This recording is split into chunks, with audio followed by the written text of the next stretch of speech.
All right, let's explore US-Cuba relations a little bit further. I'm joined by Michael Shifter. He's president of the Inter-American Dialogue Organization, and he joins me from Washington, D.C. Michael Shifter, welcome to GMT. I want you, if you can, to read for me Donald Trump's intentions here. He talks very tough on Cuba, but he actually hasn't made any really dramatic moves. Do you think he has a desire to put relations with Havana into the deep freeze, or maybe cut them altogether?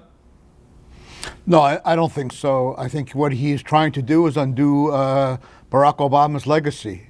He's doing that in a variety of policy areas, foreign policy, domestic, and in Latin America. The biggest legacy of Barack Obama was an opening with Cuba. And so he doesn't want to completely undo, but he has reversed a number of the measures of the Obama administration. I don't think he's going to go much further, but I think he has shown the hardline constituents who voted for him in 2016 that he's going to fulfill his promise and take a tougher position. But I don't think there's any prospect right now of breaking diplomatic relations. Right, and what on earth are the Cubans really doing with regard to the US? Because, on the one hand, it seemed they did want to warm the relationship up. They could see some major economic advantages to that. And yet we then hear all about this bizarre episode at the US Embassy in Havana where diplomats are falling ill, and it seems that they're being attacked by some sort of ultrasound system that is making many of them sick. If Cuba was doing that, what on earth are they really playing at? Do you have any idea?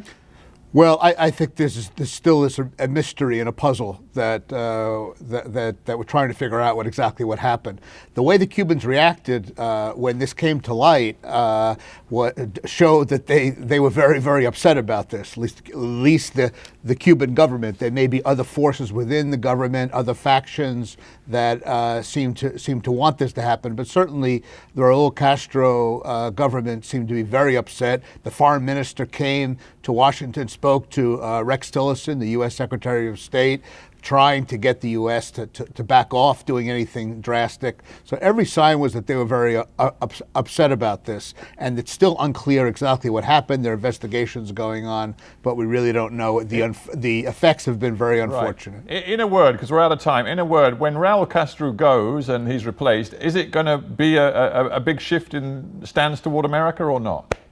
I don't think at the outset. I think the new president, whether it's the current vice president or someone else, there'll be a time for testing for that person. So I don't think we should expect any dramatic shift, at least at the beginning. All right. Michael Shifter in Washington, thanks very much for joining me on GMT.